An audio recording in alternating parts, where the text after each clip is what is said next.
Bueno, gente, vamos a hablar un poco sobre, para los que no me conocen, yo soy psiquiatra y justamente tomé esta temática para ver a través del tiempo cómo va apareciendo el término locura. Tomé el término locura en realidad porque es el que todo el mundo le presta atención y conoce, pero en realidad debería llamar patología mental o... Igualmente hay algo que voy a aclarar, que si ustedes prestan atención en todas las especialidades de la medicina, vos tenés la... vas al médico y tenés la cardiopatía, o sea, cuando decimos patía decimos enfermedad, ¿no?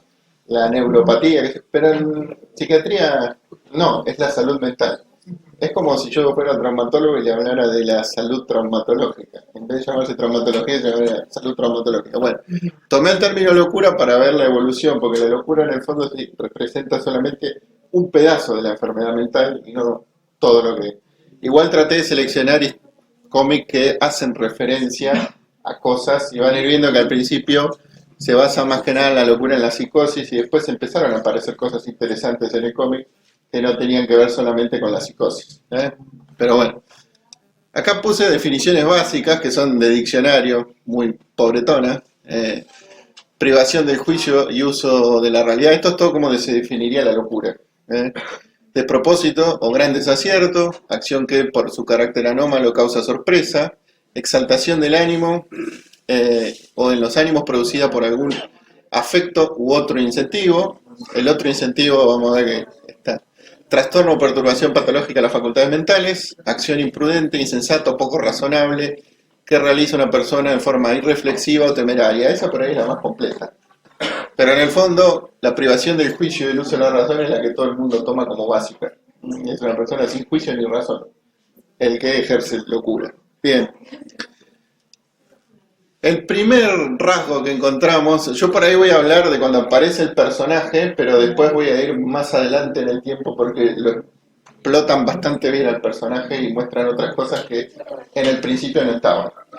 El personaje más emblemático que aparece en el año 40 en Batman 1 es el famoso Joker, traducido como Guasón, que en realidad Joker es bromista o es la carta de la baraja de póker.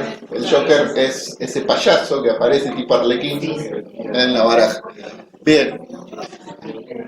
Siempre se lo acreditaron a Bob Kane, pero la verdadera genialidad era de Bill Finger, y que fue el creador en realidad de Batman, y Bob Kane hizo algunos amasijos, y Jerry Robinson. Entre los tres crean este personaje en Batman 1. Batman aparece en Detective Comics, pero pasa un tiempo hasta que aparece por sí solo. Detective Comics tiene muchas historietas, de como para que se entienda. Bien, a pesar de que está como el personaje más emblemático de la locura, no es el personaje más emblemático de la locura. Es el personaje más emblemático de la psicopatía. Es el gran psicópata. El gran psicópata, ¿por qué? Porque la psicopatía no entra en el manual de la enfermedad mental. Vamos, la psicopatía entra en el código penal. El psicópata es enjuiciado y es penalizado. El enfermo mental no entra. Entra en el manual de la psiquiatría y no entra en la cárcel. Exacto, en el código penal. Aunque sí hay unas trampas sobre eso, que bueno, no importa, eso para otra vez. El Joker termina siendo un personaje que cuando recién inicia es un ladrón, y nada más que un ladrón que no se sabe de dónde viene ni a dónde va. Aparece, mata, tiene una locura de que no solo roba, sino que mata al que le roba. En los inicios es así. Después vamos a ir viendo que va a ir girando este personaje y le van a ir dando otras temáticas y van a ir explicando otros orígenes que acá no tenía. Acá era un simple delincuente que le gustaba matar y robar. En el 48 aparece este otro personaje, que es Mad Hatter, o Mad Hatter, que es el sombrerero loco. Este personaje también aparece como un ladrón que de su galera sacaba y hacía algunos estragos, y tiraba gases, sacaba cosas, tenía artilugios. Después vamos a ver más adelante que ese personaje tiene todo otros problemas mentales importantes que lo van a mostrar mucho más adelante. Acá lo muestran solamente como un petizo enano loco que estaba rechiflado y creía que Alicia, él era el sombrerero de Alicia en el País de la Maravilla y todo su escuadrón eran los participantes de Alicia en el País de la Maravilla. Este aparece en el 48, lo crea Bill Finger, otra vez con Lee Xavier Schwartz, no sé cómo se pronunciará, pero es complejo. Bueno, después aparece otro personaje, pero ya en el 88, que es el ventríloco. Este sí es un personaje que de entrada parece bastante patológico. Es ese señor que tiene un muñeco que se llama Scarface y habla a través del muñeco, y el muñeco mata el nombre de él. O sea, el muñeco tiene una ametralladora y asesina gente, pero en realidad la persona es la que está atrás, que es un señor reprimido que no hace nada, y Scarface hace justicia por todo. Es como una personalidad desdoblada. Tiene al psicópata enano asesino que ejecuta por él. Sería un esquizofrénico hasta cierto punto, porque tiene, pero lo que interesante es que desdobla su personalidad a un muñeco. Eso está interesante. Después con el tiempo lo van complejizando al personaje, pero ya desde el principio aparece bastante claro, no como los otros que vamos a ver que los complejizan más. Este fue creado por John Wagner, Alan Grant y Norm Breyfogle, que Alan Grant y Breyfogle son un guionista y un dibujante de monstruos. No, Grant era... Bueno, y acá en el 85, acá me mandé una cagada, este vino antes que el anterior, en el 85. Y este es de Marvel, hasta ahora vimos los de DC, este es el de Marvel. En New Mutant 25, en el año 85, Chris Claremont, el padre de los X-Men, porque a pesar de que los creó Stan Lee, Chris Claremont... No, sí hay los, una película al respecto. Exacto. Chris Claremont los reinventó y los creó como los conocemos hoy. Los X-Men de nuestro querido Stan Lee eran bastante pobretón y nada que ver con esto. Bien, y Bill Skwinsky, que es un dibujante bastante particular. Pero Legión es por primera vez donde se ve la esquizofrenia en el cómic. O sea, es un personaje que es hijo de Charles... O sea, vamos a hacer un resumen básico. Los X-Men tienen un líder que es Charles Xavier. Charles Xavier tiene poderes telequinéticos, poderes mentales, y hace lo que quieras con la mente. Y él con una señora que no tiene ninguna mutación, no es un mutante como él, tienen a este hijo que se llama... bueno, el nombre comercial, digamos, es Legión. Él es David Haller. Haller es la mamá y no lleva el apellido del papá, que es Xavier, y queda encerrado en la isla Muir por otros personajes que hay en X-Men. La cuestión es que este es el primer personaje encerrado por esquizofrénico en la historia del cómic. Está encerrado y hereda los poderes del padre. Entonces acá lo interesante es qué pasaría si un esquizofrénico puede tener telequinesis, control mental, mover objetos y hacer un desastre fantástico. Lo tenían encerrado en una habitación y las cosas volaban para todos lados, del tipo... Y tiene algo que es no solo la telequinesis, sino que produce combustiones, produce fuego, por decirlo de alguna manera. O sea, es prácticamente el esquizofrénico inmortal, no lo mata nadie pero está totalmente... Y es por primera vez cuando aparecen diálogos donde están escritos de otras maneras, de colores rojos, como así como que el personaje al hablar está conflictuado consigo mismo y aparecen interlocuciones en el propio diálogo, como que escucha voces o tiene alguna complicación de esa. Lo de las voces lo van a explicar bien con otro personaje más adelante. Bueno, volvemos al Joker, porque en el año 88 Alan Moore y Brian Boland hacen una de las obras más interesantes, y no solo porque cuenta por primera vez el origen del Joker, 1940-1988, la cantidad de años que pasó hasta que alguien dijo cómo era el origen del Joker. Este primer origen que le dan al Joker es un tipo que se queda sin laburo, es un químico que se queda sin laburo, y lo invitan a robar. Y cuando va a robar a la química donde trabajaba, le ponen una capucha roja como un personaje malo de Batman, y se cae una cuestión a una cosa de químicos y queda con su piel totalmente blanca. Por eso queda, ahí explican por primera vez por qué es blanco, no es porque se pinte de blanco, se maquille como un Joker en sí, sino que queda blanco con el pelo verde, producto de los químicos.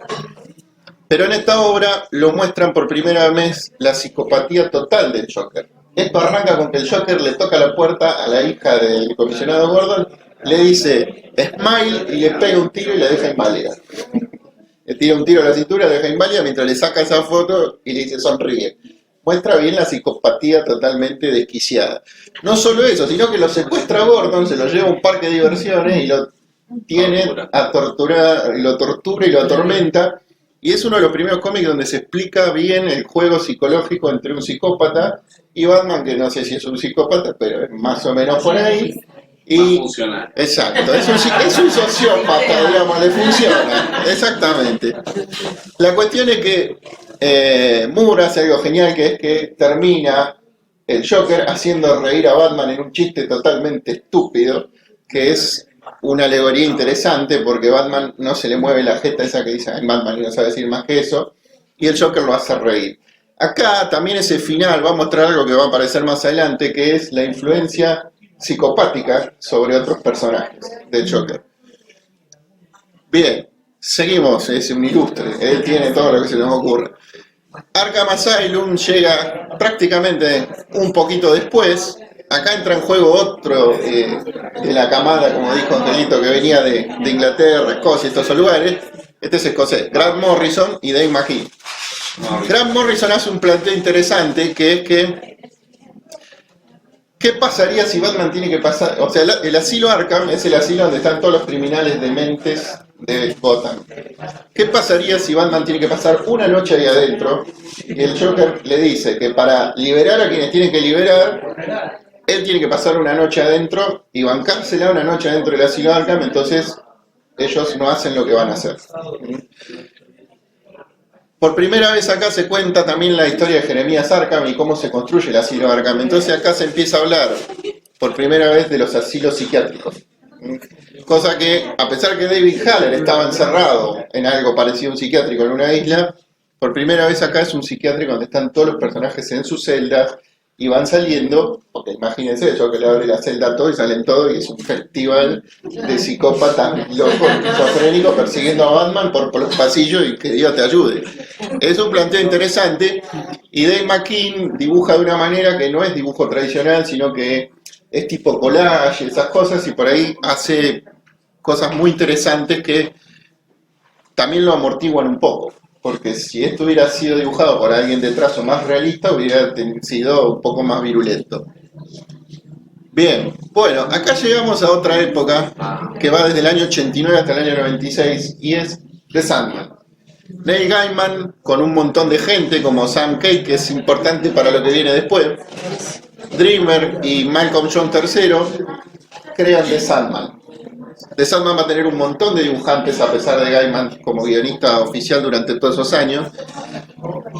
Sandman plantea la historia de el dios del sueño de Morfeo y sus 6 hermanos. Los 6 hermanos son los Eternos y en inglés todos sus nombres empiezan con D. Uno de ellos es Delirium o Delirio, que nosotros en inglés sueño o Morfeo se llama Dream, todos es con D. Otro, está muerte, está destino, está, ¿cómo se llama? Destrucción, espérate, me falta alguien, deseo y desesperación. Esos son los 7 eternos. Pero el más interesante es Delirium, que antes tenía otro nombre y debido a los traumas mentales que sufre, se chifla del todo.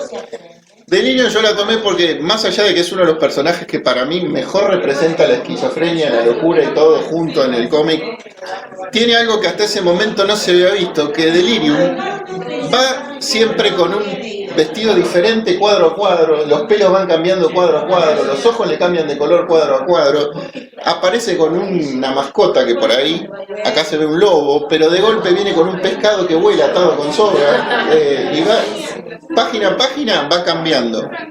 Y ella misma cambia su estética, por ahí es una chica más grande, por ahí es una nena.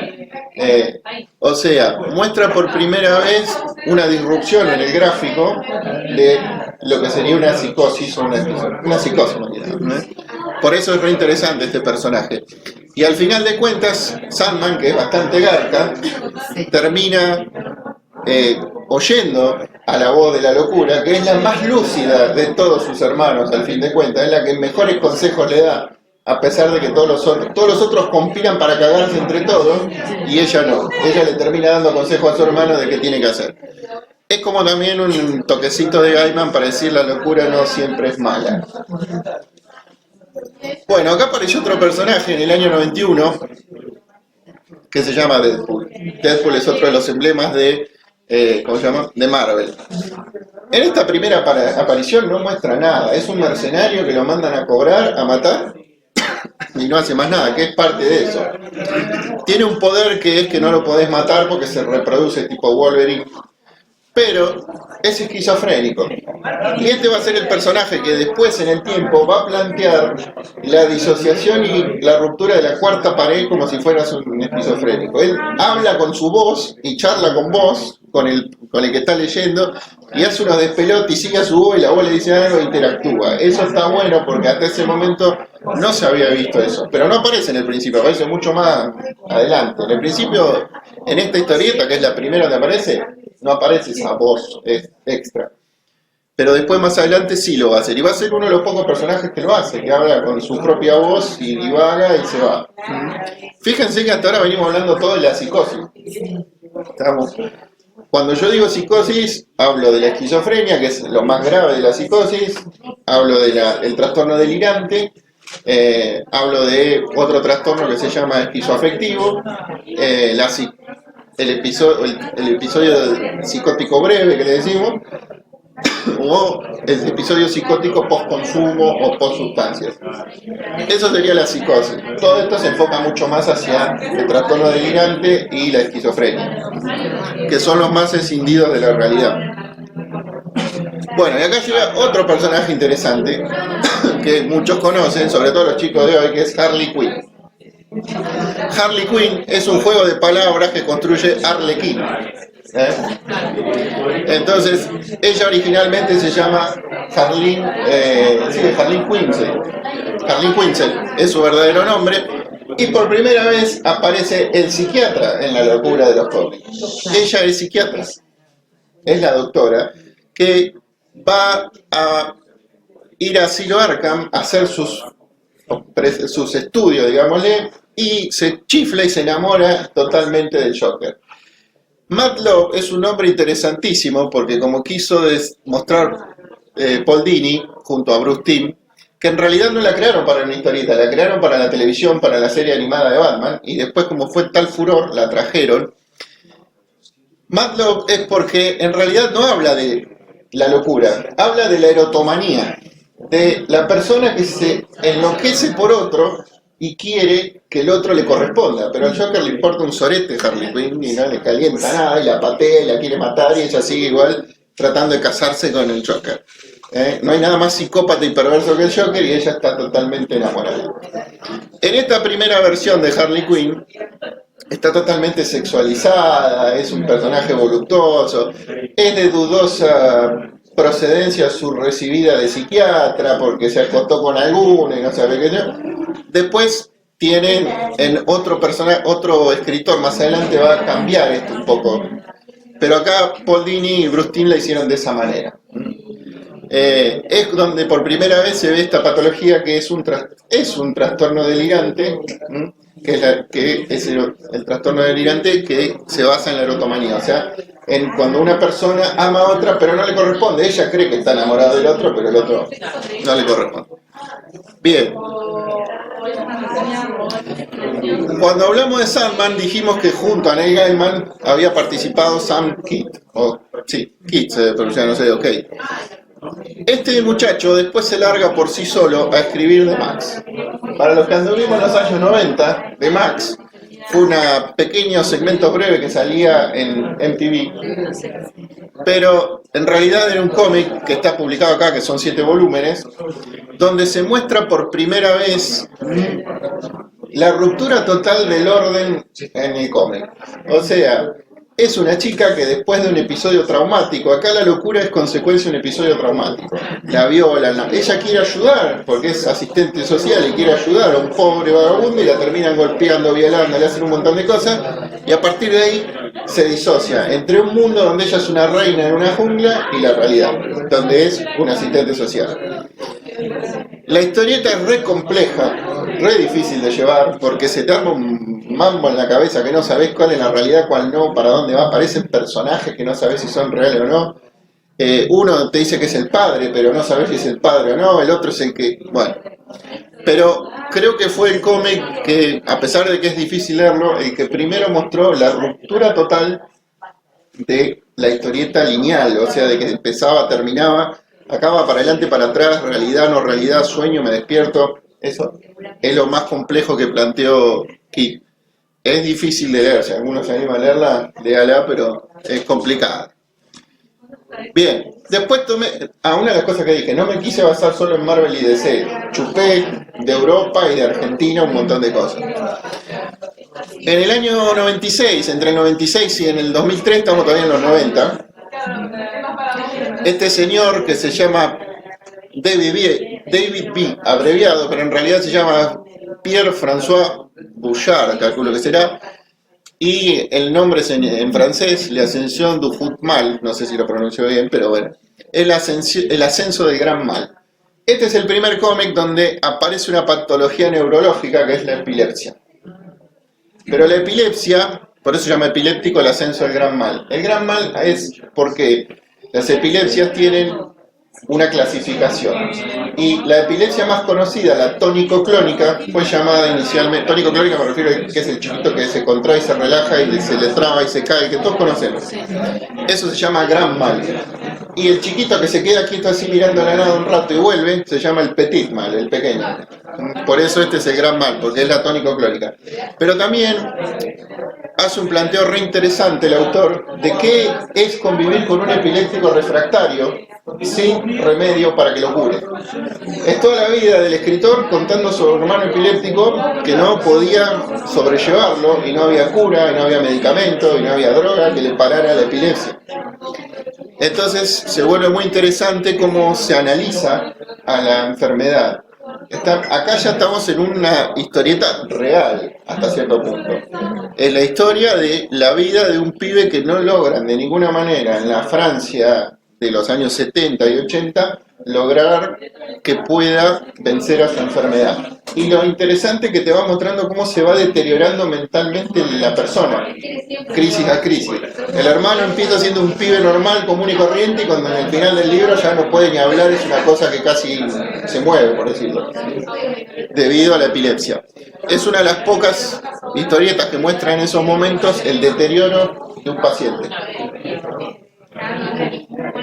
Bueno, después acá hay una que es muy particular que se llama Night Mary, o Mary, que fue publicada en el 2005, acá entramos en la época del 2000.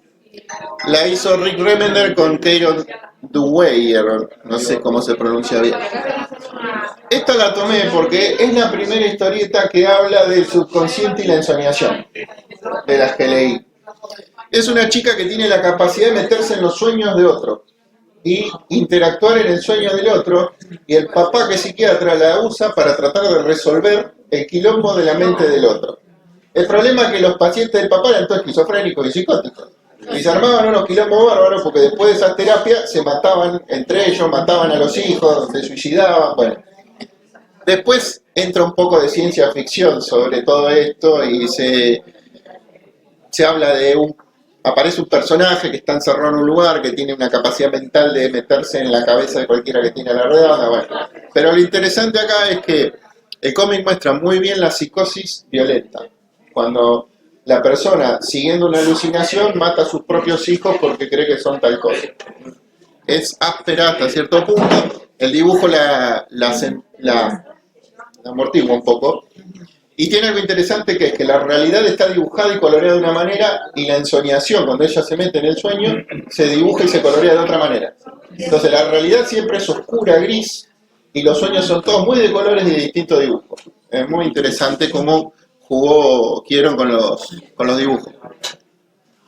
Bueno, Troya. Troya fue esta es, llegamos a España. Cristian Suárez, bueno, son tres en realidad. Ignacio de Ramón, Cristian Suárez y Alfonso Salazar. También es del 2005.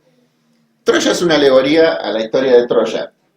Pero en realidad ese que está ahí en la tapa es un esquizofrénico que vive en un asilo psiquiátrico que cuando hay que matar a alguien lo llaman, lo mandan a buscar, él sale con la pistola y es un fenómeno asesino a sueldo. El problema es que cuando lo mandan a matar, manda una cagada y mata a la mujer de la que él supuestamente estaba enamorada. Entonces arma una debacle porque lo empieza a correr a todo lo que lo contrataron y quiere matar a su propio contratante y arma una matanza y mata gente a lo loco. Pero bueno, es la primera vez donde muestran a un esquizofrénico en un rol medio raro. Un sicario esquizofrénico, yo no lo había visto, qué sé yo. Lo bueno es que el sicario cumplía. Él estaba en el asilo jugando al ajedrez todo el día con otro loco y hablaban pelotudeces, lo llamaban, le daban un código y el tipo se activaba en la noche, se vestía, agarraba la pistola, salía, hacía masacre y volvía. Hasta que cometieron el error de que hacerlo matar a alguien que no había que matar porque él estaba enamorado de esa supuesta, porque estas historietas muchos juegan con el reemplazo de personas.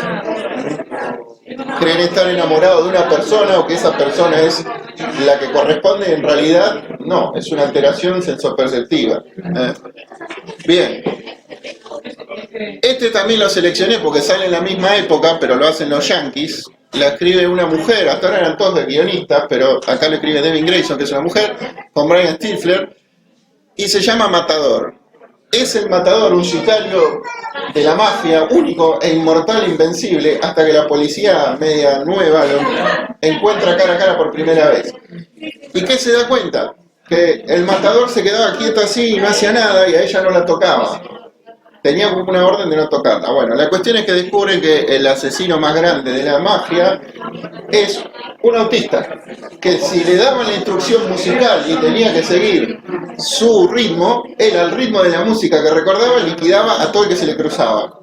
Y después se quedaba quieto y no hacía más nada, hasta que lo activaban otra vez.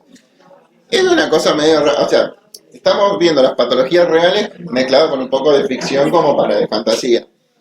Es interesante porque por primera vez aparece un personaje con autismo en el cómic, que yo hasta ese momento no lo había visto, y más en un papel protagónico, es como el capo de la matanza, digamos, pero es autista.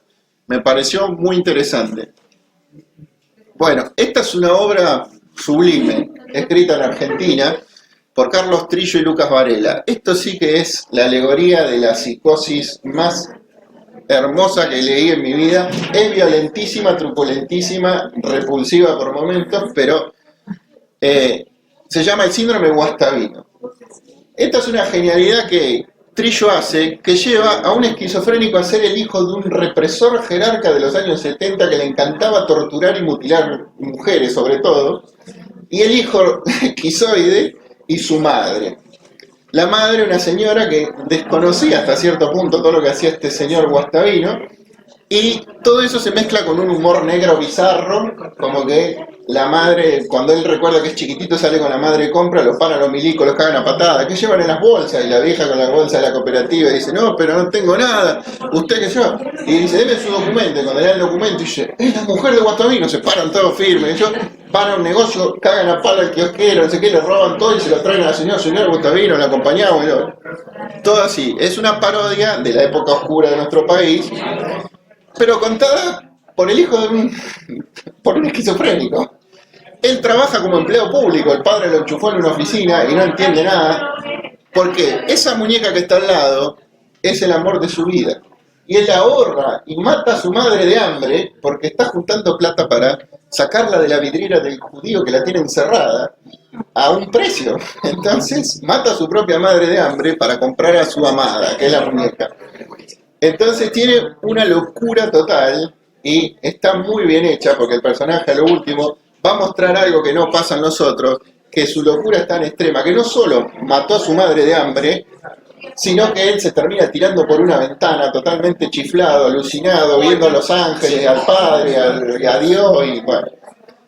Obviamente es asperísimo. Ahora lo publicaron, esta es la edición de Receiver Book, pero salió una edición más nueva que la sacó acá ahora, creo que no sé si Hotel de la Idea o Biblioteca. Hotel de la Idea. Es un cómic que realmente vale la pena. Es áspero, no digo que no, pero mezcla la esquizofrenia, la locura de una época, el humor negro, y lo hace de una manera muy buena. Bueno, acá me voy al 2007 a España, a Paco Roca. Paco Roca en el 2007 fue el primero que, con esa imagen muy representativa, la cabeza está abierta y se le escapan las fotos, habló por primera vez del Alzheimer. Un muchacho que lleva a su papá a un asilo a dejarlo porque el abuelo ya se pierde y no lo puede sostener en la casa y lo manda a un asilo. Entonces la aventura de un abuelo demenciado con un montón de viejos demenciados en un asilo. No tiene desperdicio realmente porque se pierde, se va. Y todos los abuelos tienen miedo de que si la demencia les avanza lo suben al segundo piso, donde están los que comen ponzonda y no se mueven. Y es una odisea de que los viejos se quieren ir una noche de joda y uno tiene plata, y es el coimero que es el más lúcido de todo, y con eso le pagan a un tipo, a un sereno que les consigue un auto y se van los viejos demenciados tratando de manejar un auto, hacen unos desastres. Bueno, es una historia muy interesante porque la historia va mostrándote, tiene un recurso de dibujo muy interesante. Te va mostrando que a medida que va pasando el tiempo, las viñetas se van faltando y a lo último las viñetas van quedando en blanco. O sea, ya a lo último no hay nada, no hay recuerdo de ningún tipo y el final es el blanco. Obviamente que hay algo más atrás del blanco que cierra la historia, pero es muy interesante para ver a nivel gráfico cómo se expresa la demencia cuando la persona te dice no me acuerdo. Paco Roca lo hizo muy lindo, poniendo los faltantes de imágenes, los faltantes de recursos, los faltantes de palabras y la página en blanco. Y eso me pareció que hasta ese momento no lo había hecho nadie. Bueno, este es de acá, local. Alguien a quien yo me gusta mucho como guionista, que es Diego Greenbaum, y vuelve Lucas Varela, del síndrome Guastavino, pero acá de otra manera. Esto fue la primera vez que yo leí un cómic, es del 2008 al 2013, le llevó un tiempo. ¿Por qué? Porque se fueron a Francia por una beca, los dos personajes de esto, estuvieron en un hospicio y empezaron a estudiar un poco la locura de la gente y las patologías neurológicas. Y es el primer cómic sobre patologías neurológicas. Toma 5 patologías neurológicas diferentes y las explica una por una, y cada una tiene un recurso diferente.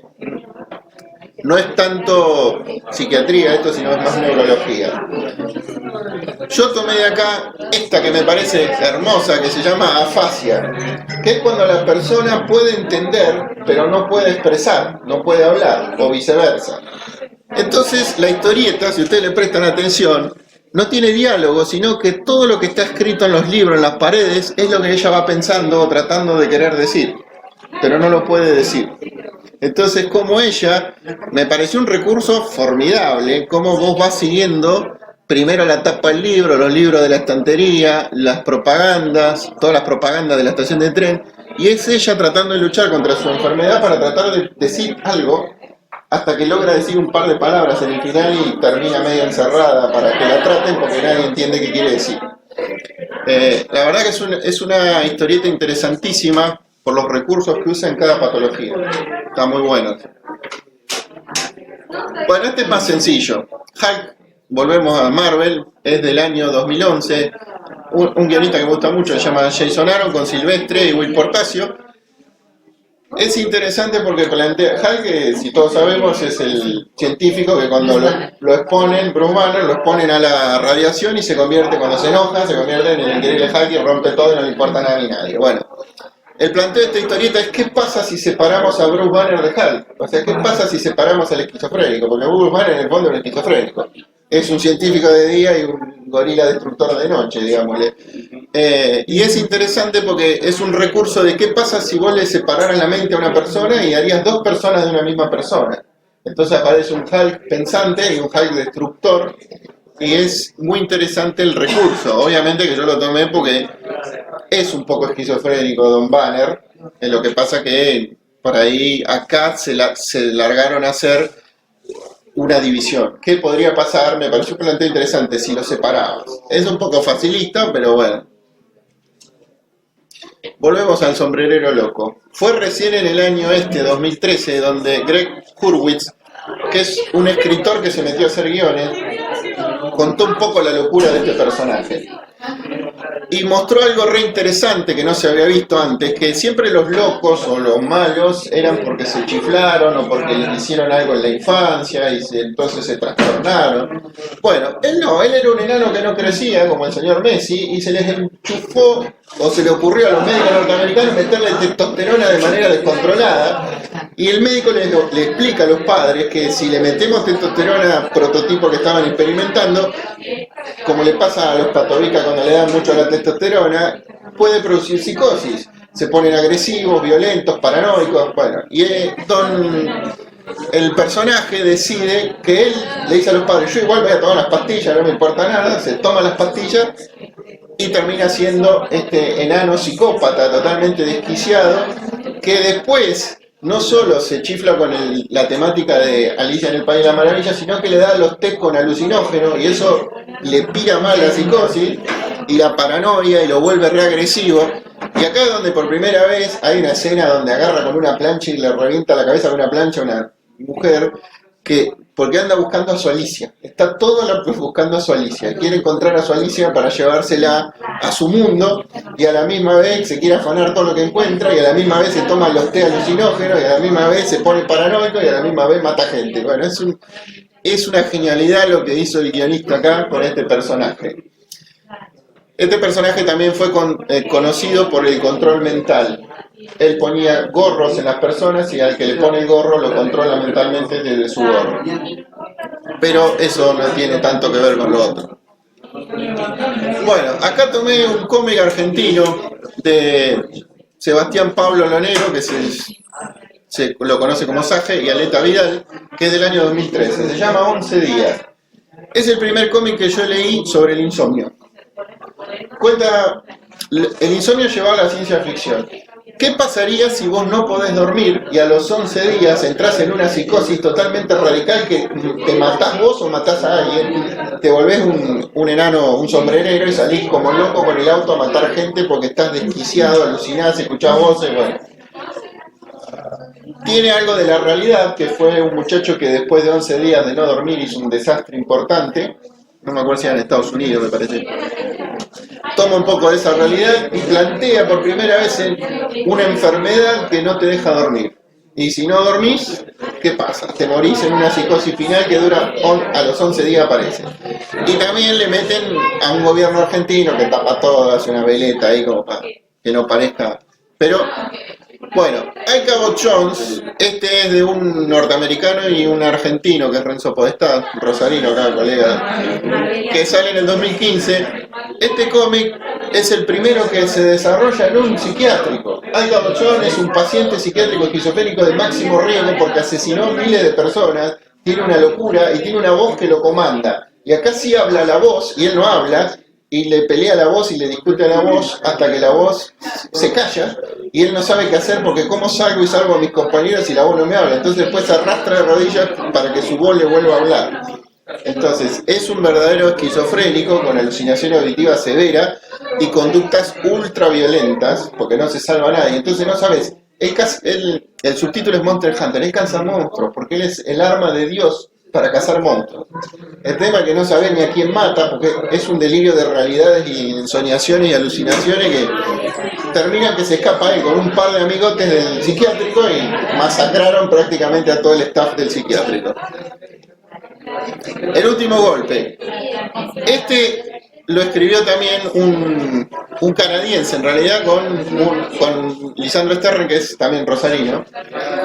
Y es interesante porque plantea el último contrato, se llama. En realidad acá lo trajeron como el último golpe.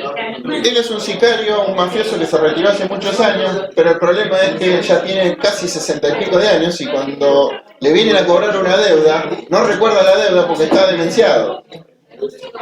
Entonces, un mafioso con Alzheimer en progreso que se olvida de qué hizo y qué no hizo, con un perro que le mea encima porque tampoco se acuerda de que el perro está como él prácticamente, y él en su demencia quiere tratar de avanzar y deducir por qué lo vienen a matar. Entonces, fue la segunda vez que vi la demencia, lo que pasa que es más llevada a la ficción. Paco Roca lo cuenta con una grave realidad. Acá lo metieron en un thriller policial que es muy gracioso él con su perro, porque realmente... Bueno, año 2017, Tom King toma un personaje que no le importa a nadie, que se llama Mr. Miracle, y contó algo re interesante, que es el suicidio. Mr. Miracle es un personaje que es el gran escapista, nadie lo puede matar porque de todos lados se escapa. Pero Mr. Miracle, en el inicio de este cómic, dice, me puedo escapar de todo, pero ¿me puedo escapar de la muerte? Sí, cada vez que me quieren matar me escapo, pero ¿qué pasa si yo me quiero matar a mí mismo? Es un planteo interesantísimo porque plantea el suicidio como nunca se planteó en los cómics y empieza con esta escena, con la vena totalmente cortada, toda esa sangre, así arranca el cómic.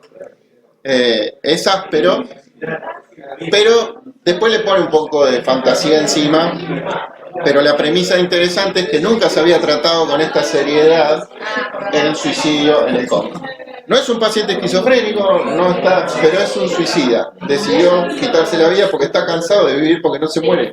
Él siempre se escapa de la muerte, hasta que decide entregarse a la muerte, por decirlo de alguna manera. Es como su prueba final, puede escaparse de su propia muerte. Bueno, Diego Greenbaum y Tomás Agria, vuelve a Greenbaum, hicieron algo genial en el año 2017 y 2020, que es mostrar por primera vez lo que son las casas de medio camino en la Argentina y en el mundo con los pacientes enfermos mentales.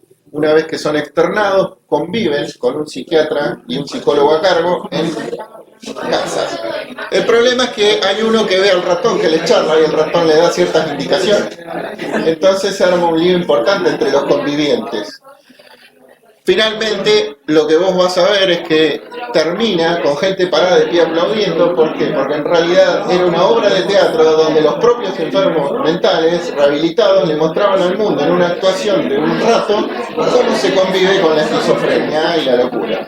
Y cómo convivían con los propios médicos en el interín. Me pareció una obra genial, realmente muy buena. Última vez que lo vemos al Joker. Este cómic lo tomé, que lo escribió Jeff Lemire con Andrea Sorrentino dibuja, es del año 2019 y se llama Sonrisa Asesina. Lo interesante de acá es que por primera vez el Joker no tiene a Harley Quinn, sino que tiene un psiquiatra, que el psiquiatra está dispuesto a curarlo.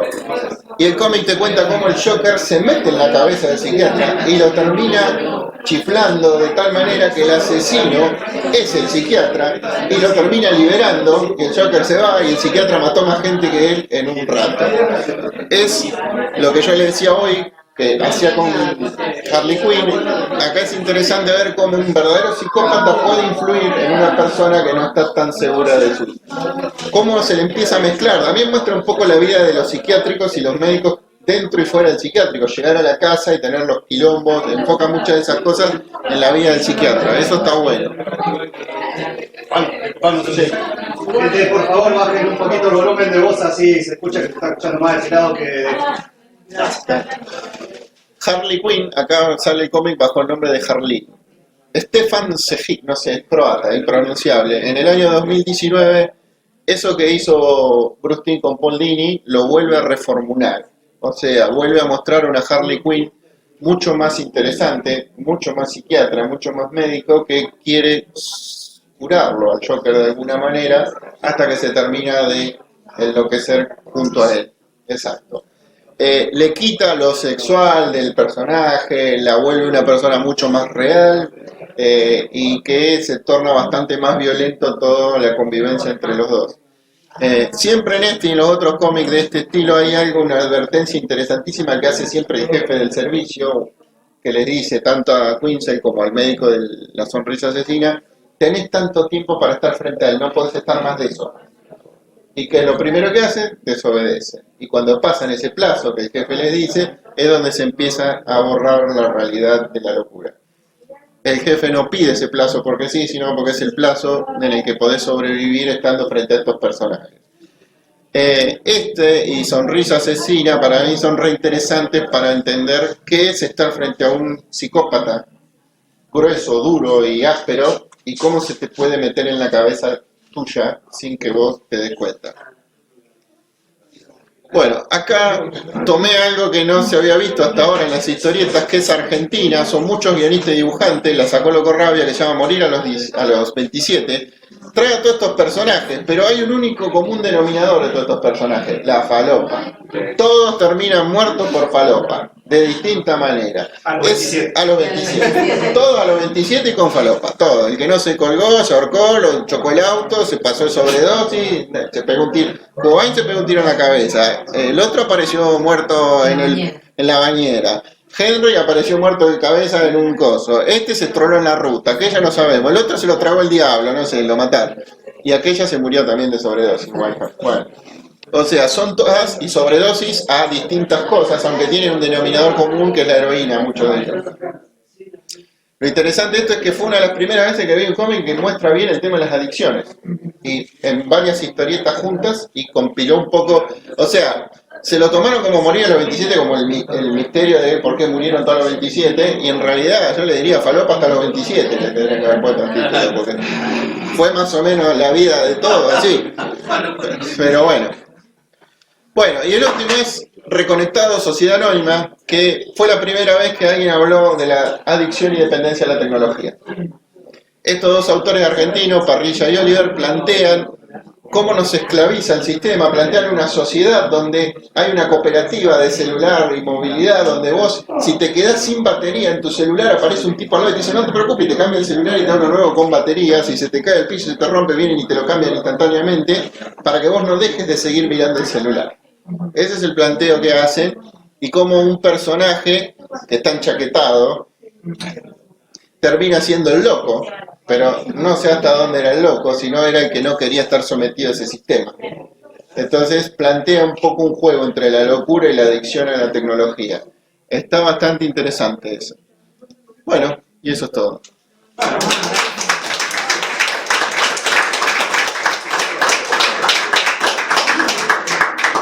¿Alguna pregunta? ¿Alguno que tenga que acotar algún cómic sobre la locura o quiera contar algo? Aprovechen El recorrido histórico, muy bueno. La verdad que llama la atención, y de hecho DC, Marvel y el resto que vos nos trajiste para compartir, cómo se pone de manifiesto en la historieta la locura, ¿sí? Naturalizamos en realidad eso, pero yo no lo había visto desde tu mirada, desde la mirada científica. Y nada, es un flash, porque en realidad hemos naturalizado a lo largo de toda nuestra vida, digamos, de observadores de estas historietas, la locura. Es parte, en realidad, de la sociedad. Sí, hay algo que, sobre todo con el Joker y Harley Quinn, se dijo muchas veces, que es la romantización de la locura. Sí. Es como que se romantiza, es como Sí. el Joker termina siendo alguien querible. Pasó 50, despedazó el exterior es bueno, él es divino. Sí. Sí, pero Batman también es un sociópata, por ejemplo. Y también lo Sin embargo, lo tenemos como un héroe. un héroe, o con toda la camada nueva de Marvel, no dejan de tener sus patologías. Tal cual. Si nos ponemos a hilar bien finito, Sí. ¿sí? O esto de ir, digamos, más allá de la ley, en nombre de Tal cual. el bien común. Sí, sí. Y, bueno, después te pones a pensar, pero pará, ¿no vas allá de derechos? Y sí, es probable. Tal cual. Sí, igual también muestra que solamente se enfocan en la esquizofrenia, en la psicosis y en algunas otras cosas, pero nunca nos hablaron en la historieta de un trastorno de pánico, de un trastorno de ansiedad, de todo. Todavía no encontré una historieta de autor, capaz que existe, estaría bueno ver una historieta sobre todo. Bueno, el mismo Thanos en las historietas, él está enamorado de la muerte, de la mujer, que en realidad él la ve como una bella mujer y era un esqueleto viejo, él está enamorado de esa, y en nombre de la muerte, bueno, mata a la mitad de la población del universo y demás. También Thanos tiene esa voz desde chiquito, no sé si leíste desde chiquito en la escuela le escuchaba una voz en su interior, que era la muerte. Exacto, sí, esto es una explicación de la psicosis hasta cierto punto. Las voces, lo que pasa que no, el único que jugó bien con esto fue Deadpool, donde habla con su propia locura y va y vuelve. De hecho, Deadpool después lo supera Thanos con eso, Sí, a la muerte. Sí, re. Thanos hace una superación, digamos, que lo empastillaron a tarde y después. Sí, después lo hicieron medio lógico con el tema de matar por temas malpusianos. Sí, bueno, pero hasta ahí. Sí, eso siempre pasó, o sea, qué sé yo, es como que se enfoca de distintas maneras, pero depende del personaje. No todos, o sea, no siempre estuvo tan claro como pasó con Deadpool, o sea, de que siempre está loco, escucha cosas, pero no había nadie que lo muestre, que debata con su propia. Bueno, ese Cabo Jones es genial, es un delirio, pero esto, la voz le va hablando y dice, porque vos sos el enviado de Dios, vos tenés que hacer esto, y yo, bueno, agarrá el cuchillo, matalo. Entonces en un momento le está frente a un monstruo y no sabe qué hacer y dice a la voz, hablame, ¿qué hago? Entonces, y lo cagan a palo y sale corriendo y se escapa y está buscando que la voz le vuelva a hablar. Eso ahí sí está bien expresado, pero después Marvel eso por ahí lo dibujan Sí, un poco, sí. lo silencian un poco. Es para hacerlo más comercial. Exactamente, sí. Entonces lo que pensás que Batman, el éxito de Batman es justamente porque se aprovecha de esa fascinación que tenemos por la locura. Y la gran mayoría de los enemigos de Batman no son Por los eso, principales, la mayoría se basan en Porque vos después el personaje, pero los otros también, todos tienen un grado de locura. Sí. Uno se basan uno en roba por económico, porque... No, vos tenés que ir viendo que lo que yo te decía, cuando recién empiezan eran todos delincuentes, Por eso. pero después empiezan a expandir. Todo termina en arca, ninguno es un delincuente común, va a una Bueno, prisión. yo no traje a Dos Caras es Pone otro, te faltó dos caras. Lo que pasa es que Dos Caras no lo quise nombrar porque la extinción de la persona en dos no existe. La personalidad múltiple no existe, es un verso. Bueno, Es el mismo psicópata que te quiere convencer de su otra persona, y no es real. Sí, porque de hecho él cuando todavía no había sucedido el accidente, que era fiscal, él mostraba ya algunos indicios. Exacto. Pero los ocultaba, los reprimía. Sí,